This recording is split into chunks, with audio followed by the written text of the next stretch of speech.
हमारा बहुत करीबी रिश्ता है। वो रिश्ता अशोक अशोक भाटिया जी से है। वो रिश्ता राधेश्याम भारती जी से है। डॉक्टर राधेश्याम भारती जी आज हमारे साथ मौजूद हैं। आप आपकी जो शोध का विषय था हिंदी लघु कथाओं के आलोक में राष्ट्रीय चेतना। वैसे तो आपने हिंदी की विभिन्न विधाओं के ऊपर अपनी रचनाएं लिखी हैं और बहुत सारे सम्मान और पुरस्कार आपके हिस्से में आए हैं। आपका हार्दिक स्वागत है, अभिनंदन।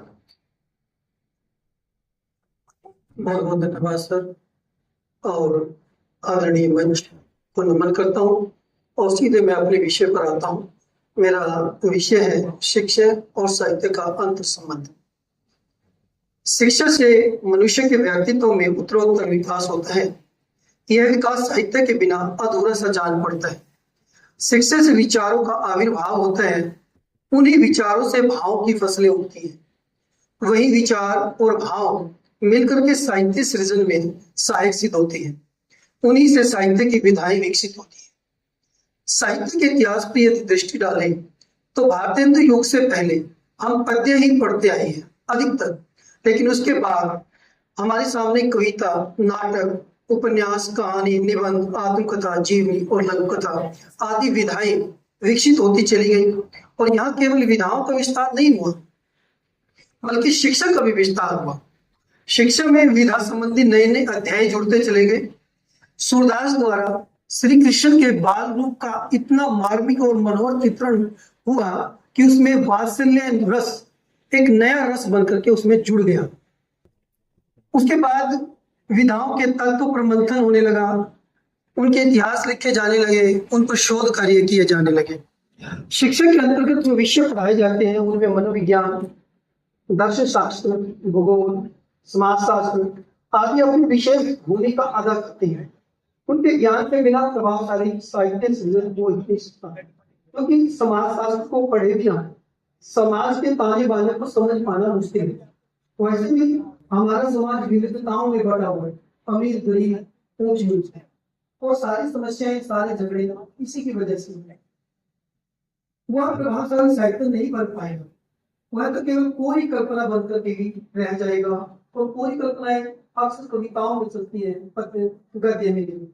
इन साहित्यकार को समाज शास्त्र की तरह ही मनोविज्ञान एवं दर्शन शास्त्र का ज्ञान होना भी आवश्यक है, क्योंकि कलाकार को किसी भी पात्र का चित्रण करते समय उसके मनोभाव को समझना बहुत जरूरी है, क्योंकि उसे मालूम होना चाहिए कि डाकू और एक मेहनतकश व्यक्ति की सोच में क्या अंतर है, एक ईमानदार और बेईमान व्यक्ति किस तरह से सोचता है। इसी प्रकार साहित्यकार आदर्श समाज की परिकल्पना लेकर आगे बढ़ते हैं, उसके लिए दर्शन शास्त्र का ज्ञान होना आवश्यक है। यदि साहित्य में शिल्प की बात की जाए तो शिल्प भाषा से गढ़ा जाता है। आगे वही शिल्प साहित्यिक रचना को खूब अधिमान दिलाता है, इसलिए साहित्यकार को भाषा का ज्ञान होना आवश्यक है। वही ज्ञान साहित्य सृजन में सहायक होता है। दूसरी बात, साहित्य में संतों की वाणी, जैसे कबीर जी, नानक जी, वो पूरे भारत में भ्रमण करते थे। उन्होंने इतने आंचलिक शब्द इकट्ठे किए कि जो साहित्य में जाकर के उसके अंदर उसकी वृद्धि की। और यहाँ पर शिक्षा और साहित्य के अंतर संबंधों को समझने के लिए मैं कुछ उदाहरण यहाँ पर रख रहा हूँ। प्रेमचंद की कहानी है दो बैलों की कथा। यदि कोई विद्यार्थी दो बैलों की कथा कहानी पढ़ता है और वो इतिहास भी पढ़ रहे हैं, तो वहां पर जब हम गर्म दल की और नरम दल की बात करते हैं भारत की आजादी के दौरान, तो वो बच्चा वहां से दो बैल जो वहां पर हीरा और मोती उस कहानी में प्रेमचंद जी ने प्रयोग किए उनके, तो वहां पर वो गर्म दल और नरम दल का प्रतिनिधित्व करते हुए मालूम पड़ते। इसी तरह प्रेमचंद जी ने एक दूसरी कहानी लिखी ईदगाह। उसके अंदर एक बच्चा है हामिद। अब वो मेले में जाता है, मेले में जाकर वो अपनी दादी के लिए चिमटा खरीदता है। अब चिमटा इतना महत्वपूर्ण नहीं है, महत्वपूर्ण उस बच्चे की सोच, उसके अंदर कौन से मूल्य वहां पर उपजे है। दूसरे बच्चे भी है जिन्होंने वहां पर मिठाई भी खाई है, खिलौने भी खरीदे हैं और भी चीजें खरीदी, लेकिन उस बच्चे के अंदर अपनी दादी समाई हुई है कि उसकी दादी जब रोटी पकाती है तो उसके हाथ चल जाते हैं। और वहां से यदि कोई बच्चा उस कहानी को पढ़ेगा, यदि कहानी को, तो ये बिल्कुल तय है कि उस बच्चे के अंदर अपने दादा दादी के प्रति वो भाव पैदा होंगे ही होंगे।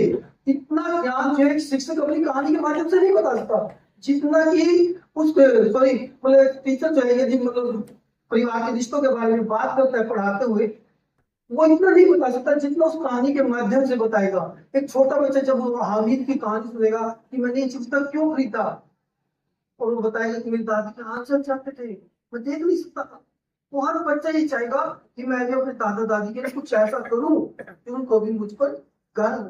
तो ये जब बातें साहित्य से शिक्षा में जाती है तो वहां पर बच्चे अपने आप ही जो है साहित्य से जुड़ जाते हैं। उनके अंदर ये लगने लगते हैं कि हम भी प्रेमचंद की कोई कहानी पढ़े या हम दूसरा साहित्य वहां से पढ़े।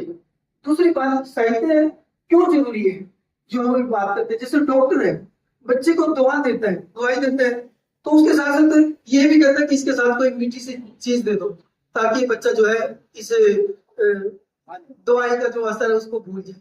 ये दवाई के साथ जो मीठी चीज है वो ये साहित्य ही है कि बच्चे को यदि कुछ चीज बतानी है तो उसको आप किसी कहानी के माध्यम से, छोटी छोटी कहानियां हम सुनाते हैं बच्चों को, तो उन बच्चों को ये कहानी इसीलिए सुनाते हैं कि जो बात वहां उसके सिर से ऊपर उतर रही है तो वो उस कहानी के माध्यम से उन बातों को बड़े गहरे से सीखता है और वो बहुत लंबे समय तक उसके चयन में रहता है। तो मैं इन शब्दों के साथ अपना स्थान ग्रहण करता हूँ और मैं बहुत बहुत आभार व्यक्त करता हूँ कांता जी का और इनकी पूरी टीम का जिसने इन्होंने इतना सुंदर कार्यक्रम किया और मुझे मंच पर बिठाया। बहुत बहुत धन्यवाद। Thank you.